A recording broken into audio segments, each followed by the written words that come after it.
Oi, pessoal, espero que vocês estejam bem. Bem-vindos aí ao webinar de cibersegurança. E hoje a gente vai falar aqui sobre assuntos extremamente importantes. Hoje a gente vai falar sobre ações, situações e informações que você precisa saber antes que seja tarde demais. A gente vai falar sobre segurança da informação, a importância de você entender se sua empresa está vulnerável ou não, o que você deve fazer quando você descobrir o nível de vulnerabilidade da sua empresa, se você já sofreu ataque, o que fazer, como agir, e a gente vai abrir para perguntas aí. Tem aqui o meu querido Guedes, que trabalha conosco aqui na Beirama, no nosso Blue Team. E aí, Lucas, tudo bem? Boa tarde. E aí, tudo bem? Boa tarde, Silvio. Tudo bem? Tudo Tudo bem, pessoal? Boa tarde. Tudo já, graças a Deus, muito serviço, mas é isso aí. Lucas, vou deixar você se apresentar melhor para o pessoal. Tá bom. Boa tarde, pessoal. Meu nome é Lucas, como você falou, eu sou cientista de dados, especialista em dados de segurança aqui na Beirama. Trabalho já há 10 anos, 15 anos focado em programação, 5, 6 anos focado já em segurança e dados. Então, é basicamente isso. Show, obrigada. Bom, para quem não me conhece, eu sou a Silvielen Couto, sou diretora na Beirama, trabalho frente à equipe comercial aí, da equipe de operações de receita, né, como um todo. E é isso, vamos começar então. Bom, agradeço aí a participação de todo mundo que nos acompanha, as dúvidas a gente vai deixar para o final, beleza? O pessoal vai me mandar, estou acompanhando aqui do lado também. E aí o seguinte, eu gostaria, primeiro ponto, o Guedes, para a gente discutir aqui, como que os hackers escolhem suas vítimas, como que eles decidem se eles vão, de fato, atacar uma empresa ou outra. Uma das perguntas que o pessoal tem feito ali nas lives que a gente faz nas redes sociais, e eles mandam, às vezes, no direct da empresa. Como eles definem isso? Tá. Assim como eles têm um pensamento de um ladrão mesmo, tá? Então, é uma analogia com um ladrão mesmo. Como um assaltante ele escolhe uma casa, né, com, sei lá, sem cerca, sem alarme, etc., um hacker, ele busca empresas sem proteção. E como que eles entendem que uma empresa é sem proteção? Primeiro, existem as portas básicas, que é via e-mail, phishing, que eles fazem esses ataques mais simples, né? E as empresas que caem, logicamente, são as empresas com menor preparação. E, geralmente, eles começam pelas empresas menores, né? As empresas menores, para eles, na cabeça deles, são empresas com menor time, além de menor time, menor preparação, com menor segurança, menor tudo, né? Então, eles começam por empresas menores e começam lançando ataques gerais. Assim, no geral, os hackers, né, diferente de um ladrão que passa fisicamente na rua, assim, para ver uma casa, que consegue olhar uma casa, eles lançam ataques gerais. E os peixes que caem nessa rede dele geral, ele ataca. É basicamente isso. Então, acontece muito. Empresa grande também cai, tá? Mas, no geral, as empresas pequenas é quem cai mais, né? Por conta disso, de time menos preparado. De fato, as empresas grandes têm muito problema com engenharia social também, né? Que é o fato deles pode ser com phishing, pode ser com às vezes seguindo um funcionário ali para entrar em áreas específicas, pode ser às vezes com pendrives infectados, conexão de pendrives ali, eu já vi um vídeo do cara falando que quando ele precisava acessar o sistema, ele simplesmente deixava o pendrive perto da pessoa ali que tinha acesso àquele sistema, e a pessoa, na curiosidade, pegava o pendrive e plugava no computador. Aí não dá. Aí já era, né? Aí acabou. E ele falava que era a coisa mais simples. Ele simplesmente passava, deixava cair, sabe? Perto da pessoa, a pessoa achava e ficava, o que tem nesse pendrive? Será que é música?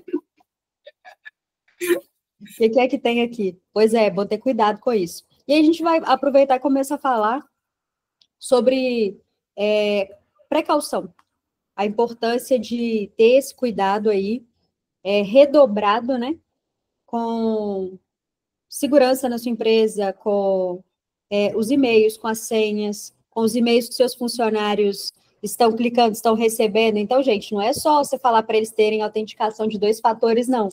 Você tem que estar bem ligado ali no tipo de e-mail que eles estão recebendo e se esses e-mails que eles recebem, se eles estão clicando em links suspeitos, se eles estão acreditando que aqueles e-mails vêm de onde eles estão falando que vem. Então, tem toda uma política que precisa ser criada para isso. A gente vai falar sobre algumas dessas questões aqui agora, Guedes. E o primeiro delas, que eu gostaria de pontuar com você aí, é o mais comum, é o próprio phishing, né? Exatamente, o phishing acontece demais. Para quem não sabe, o phishing, no geral, acontece via e-mail, tá? Pode acontecer por outros meios, mas o phishing acontece por e-mail. Você recebe um e-mail que parece um e-mail fidedigno e você cai, né? Você acaba acessando ele sem... Porque, no geral, assim, né? Eu não posso nem culpar tanto a pessoa que acessa aquele e-mail, né? Que, no geral, porque aqui a gente está falando de empresa, né? E para as pessoas que trabalham em empresa, as pessoas realmente estão mais ligadas a isso. Mas pessoas comuns, elas não estão tão de olho, tão assíduas àquilo, ao e-mail que ela recebe. Então, você vê um e-mail que muitas vezes os caras colocam uma letra a mais repetida no meio, você não vai conseguir descobrir de cara de que é um e-mail fraudulento. Você acaba clicando e, a partir desse clique seu, você abre a porta para o atacante. Então, eu separei em pessoas normais, né? Todo mundo é pessoa normal, mas pessoas que não estão numa empresa geralmente caem muito nisso. Então, empresas, principalmente empresas, precisam tomar muito cuidado com isso, porque é um meio muito fácil deles conseguirem entrar, pegar seus dados, por conta de um e-mail. Um clique que você dá, pronto, já abre a porta para o atacante. Então, phishing é basicamente tipos de e-mail isso. que normalmente as pessoas recebem, Guedes, que você acredita que é interessante falar para o pessoal aí? Eu recebo muito aqueles de currículos, né? De currículo, de reuniões que foram desmarcadas em cima da hora, de contratos, de encomendas de correio. O que mais você acredita que é interessante o pessoal ter atenção aí? E-mails de banco acontece demais de chegar. E, no geral, o banco não manda e-mail, tá? Isso é No bem geral, real. o banco não manda e-mail. E aí, até uma Então, coisa importante para... Pode falar.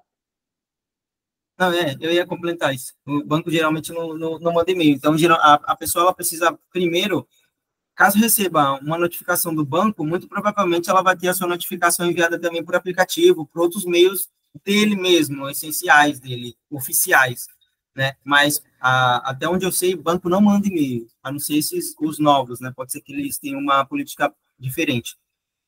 De fato.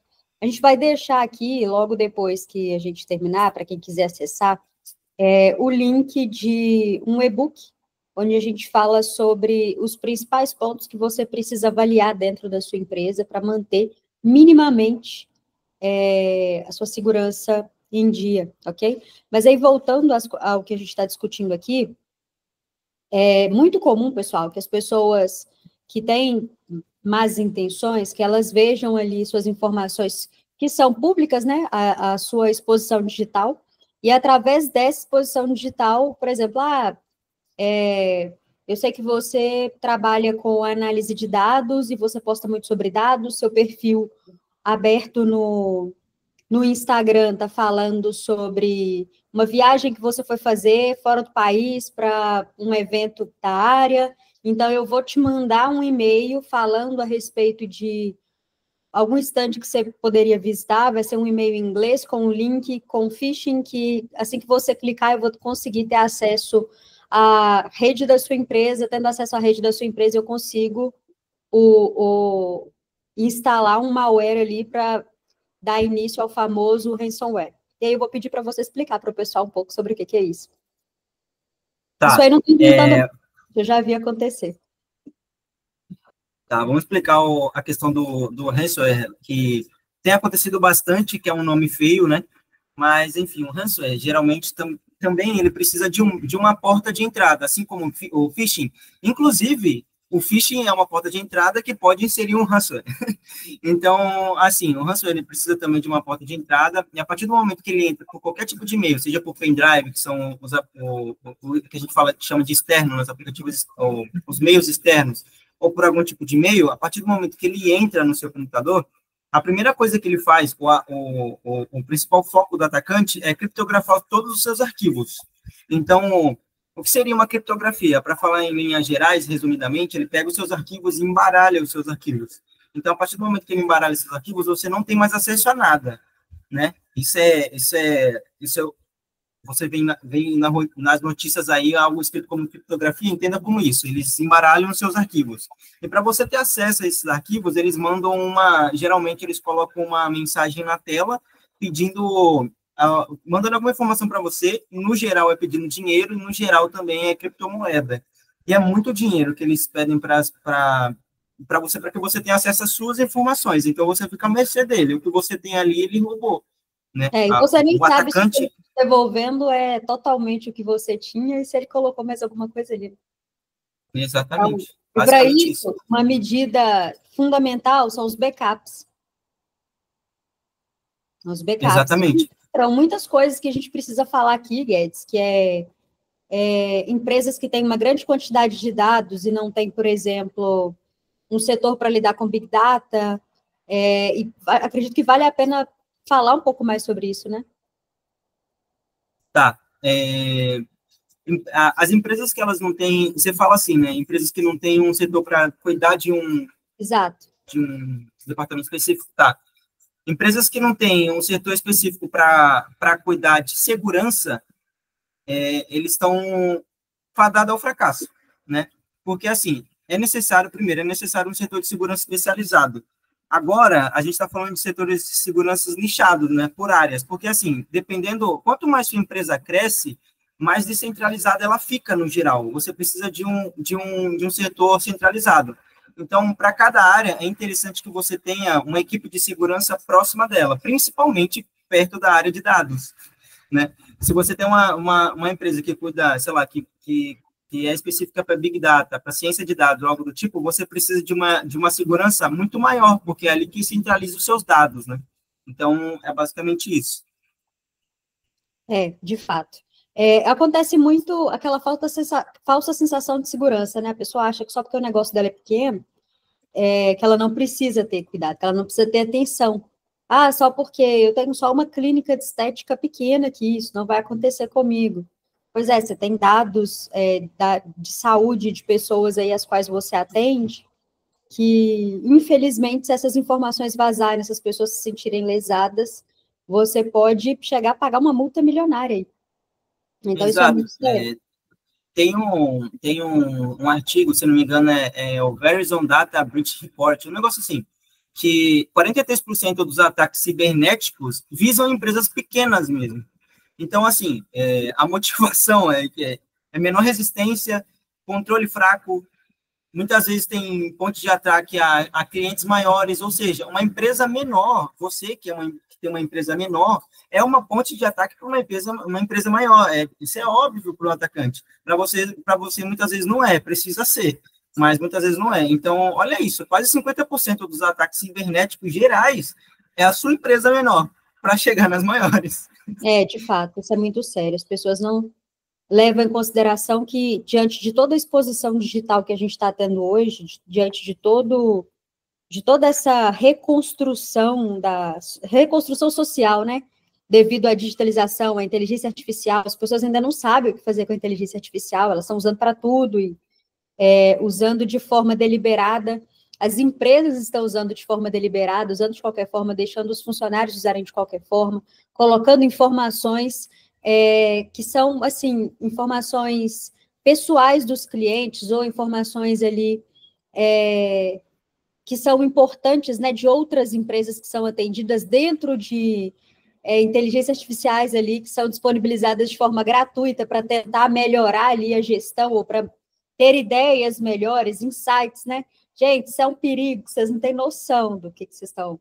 Uma vez que seu e-mail foi hackeado, se a pessoa acessa seu histórico, e uma vez que algo que você acha que é de graça, você está doando ali, na verdade, você está passando informação para aquela pessoa, uma informação que você não tem autorização para passar.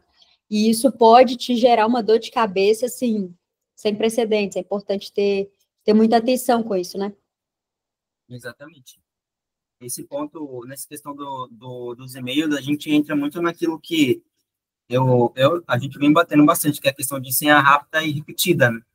Então, tem um outro dado que 81% dos vazamentos envolvem credenciais comprometidas, né? Então, olha isso, 81% do que vaza é por conta de senha. Basicamente, senha é algo simples de resolver, né? A ausência de autenticação multifator, por exemplo.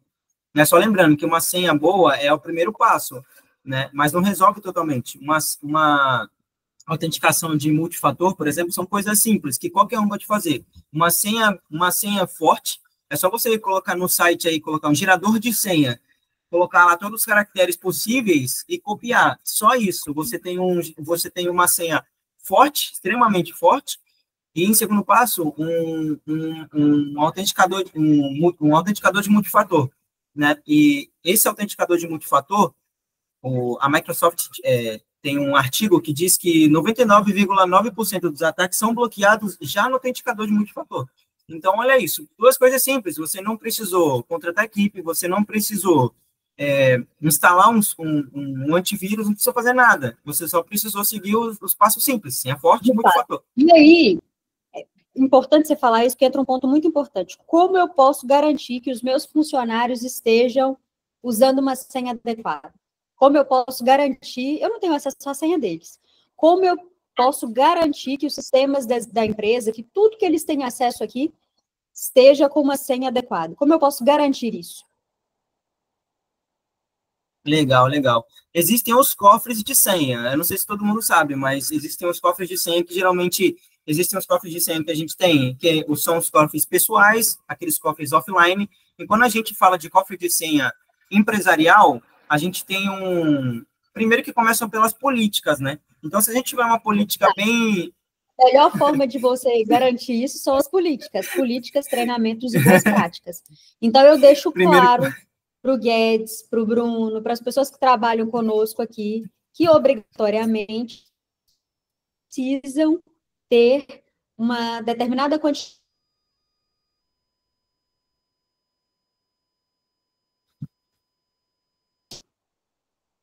Está travada aqui.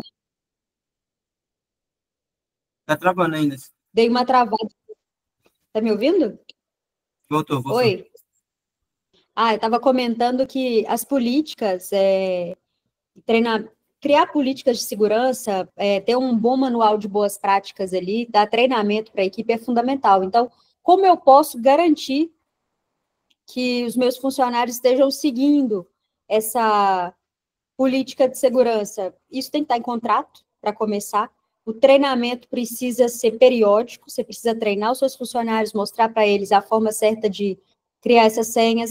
Mas eu não vou gravar, tem 6 sistemas, como é que eu vou gravar 6 senhas diferentes, cada uma com 14 caracteres para cada um dos sistemas? E aí entra o cofre de senhas que o Lucas comentou. Exato. Muito bem lembrado, né? As políticas vêm primeiro e depois vem o que a gente fala que é o processo, né? Primeiro você coloca isso como política, só que a política, somente a política, você continua não conseguindo controlar o que um ser humano faz. Então, assim, pelo menos aos seus aplicativos, o que você tem, por exemplo, banco de dados, a um sistema específico da empresa, algo do tipo, você não pode deixar que o usuário, de fato, crie a senha dele da cabeça dele. Por isso, existe o cofre de senha, que isso deve estar dentro da política também, e você tem que ter um cofre de senha compartilhado para a empresa. Isso é uma prática muito interessante. Por quê? Você compartilha ali com o usuário das áreas específicas, separa em pastas, por exemplo, se você quiser separar por equipe, separa ali por área e tal, e o usuário, ele vai lá, acessa, e ele tem acesso às credenciais, só que todas criptografadas, porque elas estão dentro de um cofre de senha. Ele não vai inventar senha, ele não vai criar uma senha da cabeça dele, já foi criado, isso já foi criado antes, como uma política mesmo. Os profissionais, os especialistas da área de segurança já geraram essa senha, já criaram os acessos, e o analista, né, de cada departamento só vai lá e copiar. Só isso, a única coisa que ele vai fazer é isso. Se ele quiser criar senha para outras coisas dele, que não vai impactar a empresa, aí é com ele. Agora, você precisa cuidar da sua empresa. Então, o que é acesso a banco de dados, principalmente, você precisa gerenciar isso. Então, é isso, coisas básicas também de empresas, né? Show, excelente. A gente vai... Nossa, tem bastante pergunta aqui para a gente responder, mas já indo para o final aqui, Guedes, a empresa foi atacada. E aí ela não tem um setor de segurança interno, talvez não tenha uma terceirizada. Qual é o passo a passo aí adequado para ela reagir a esse momento de desespero ali? Tá bom. A primeira coisa que ela tem que fazer é desconectar os cabos de rede. A primeira coisa que ela tem que fazer, por exemplo, ela foi atacada, ela não tem uma equipe de segurança, ela não tem nada. A primeira coisa que ela tem que fazer é desconectar os cabos de rede. Em segundo passo, ela precisa isolar aquela máquina. Ela não pode, o que a gente diz de isolamento, começa pelo cabo de rede, e a segunda coisa é não desligar a máquina, porque ela precisa de um histórico, ela precisa comprovar de que ela foi de fato atacada. E os próximos passos, lógico, é procurar uma equipe especializada o mais rápido possível. Então, ela mitiga. Eu estou falando isso para o empresário pequeno, tá? Por exemplo, eu não tenho equipe, não sei o que fazer, Lucas. O que eu vou fazer? Desconecta os cabos de rede e não desliga a sua máquina, porque você precisa de uma prova. Enquanto isso, você precisa de uma outra pessoa, né, no suporte, ajudando você para conseguir contratar um profissional especializado. Aí sim você consegue, de fato, mitigar o que você poderia ter perdido. Mas só fazendo esses dois passos, você já consegue evitar muita coisa. Show, excelente. E sobre a questão de comunicação, gente, de clientes e parceiros, é obrigatório. Sim, é obrigatório. Vazou informação, você tem um período, sim, que você precisa comunicar as pessoas as quais podem ter sido afetadas ali. E como fazer essa comunicação, eu vou descrever um pouco mais sobre isso no e-book que eu falei para vocês que eu vou deixar disponível. E, assim, sempre lembrando que criar políticas adequadas, fazer esse treinamento da equipe, manter um suporte ali recorrente de segurança da informação, saber o que você pode acessar, o que não pode, vai te trazer, assim, muito mais segurança. Não existe absolutamente nada 100%. Mas estar totalmente desprotegido é o pior que você pode fazer pela sua empresa. Imagina você construir ali com suor e sangue durante horas a fio diárias um negócio até ele se tornar lucrativo, se tornar rentável, ser algo assim que vai te trazer orgulho e do nada você ser impactado por um ataque desse que pode assim destruir sua perspectiva de crescimento de uma hora para outra. Exatamente. Beleza. Vamos lá, então. Tem algumas perguntas aqui, Guedes. Deixa eu pegar.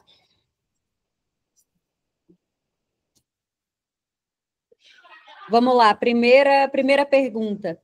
Como saber se a minha empresa já foi invadida sem eu perceber? Boa pergunta. Verdade. A primeira coisa que você pode fazer é monitorar o seu tráfego de rede em comum, né? Uma empresa, toda empresa ela tem um tráfego de rede, então você pode gerenciar o seu tráfego de rede em comum, ver se os arquivos foram modificados sem explicação, né? Você não precisa de complexidade para ver isso. Você tem Existem ferramentas de monitoramento, né?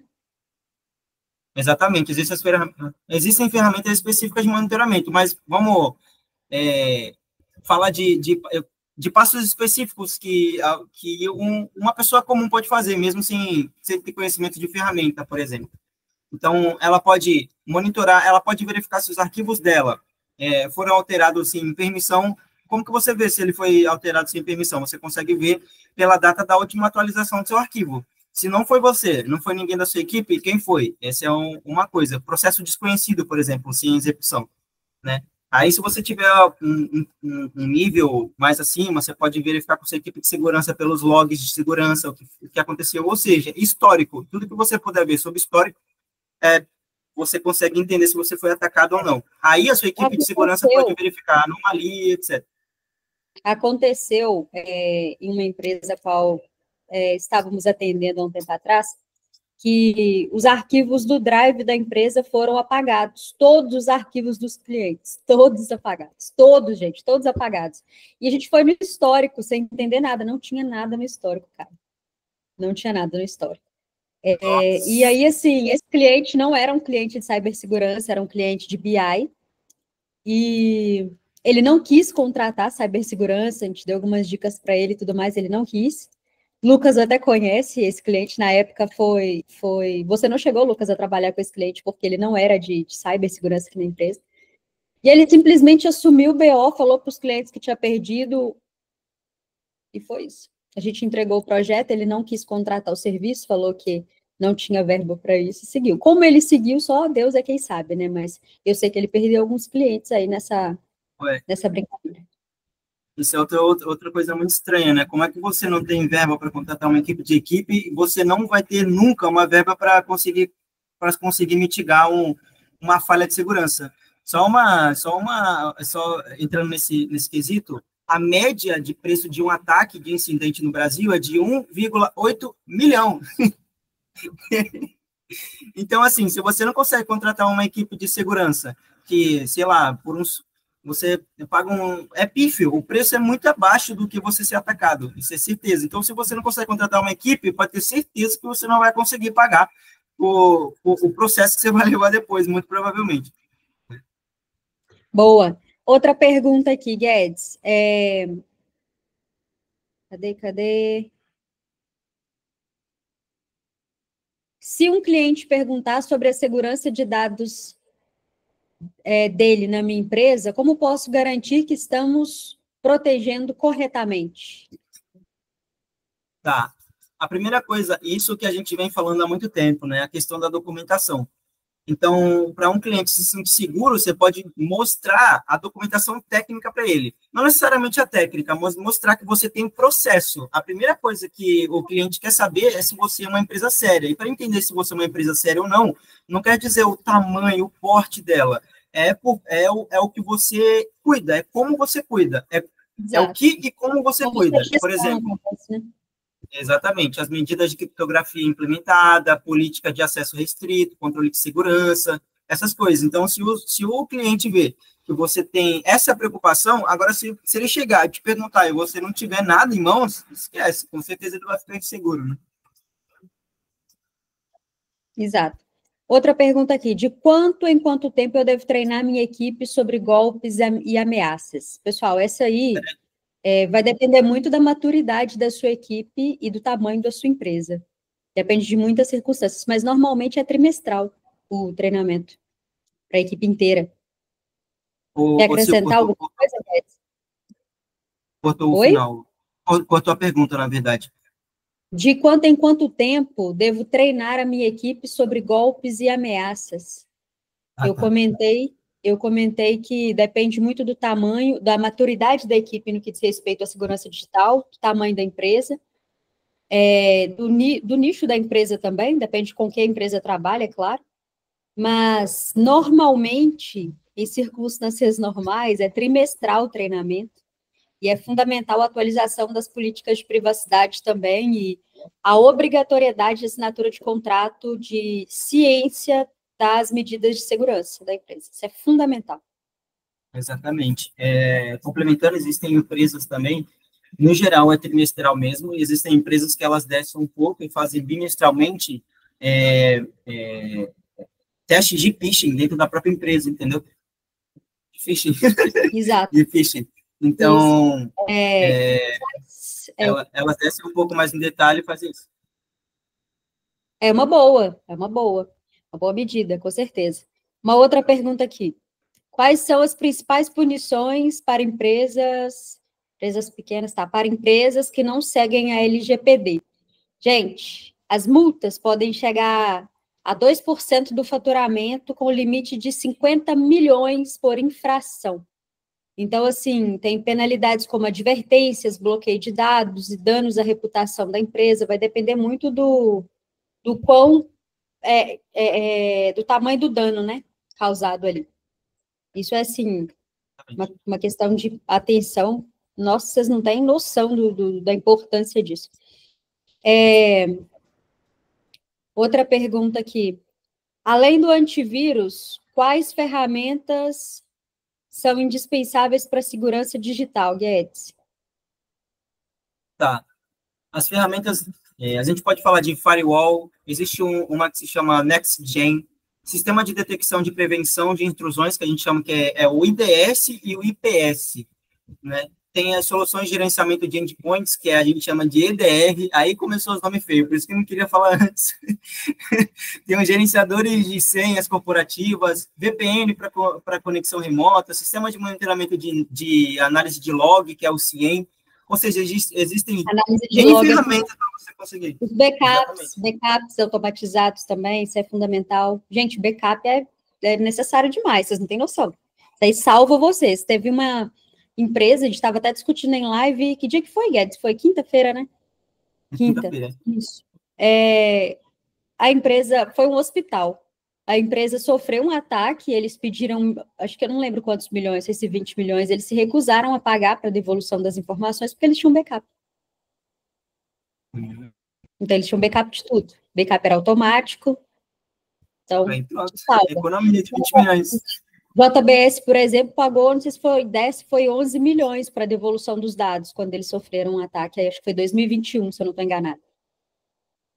Isso acontece, gente, recentemente, esse ano mesmo, aí, acho que o mais recente que eu estou me lembrando aqui, Banco Central sofreu eles falaram um vazamento, né, mas foi um ataque, o vazamento não acontece assim, opa, vazou aqui, alguns dados vazaram, não acontece desse jeito. Banco Central sofreu um ataque, sofreu um vazamento, vou usar as palavras dele. Houve um vazamento no Banco Central, onde vazaram informações de mais de 25 mil pessoas, com número de conta, agência.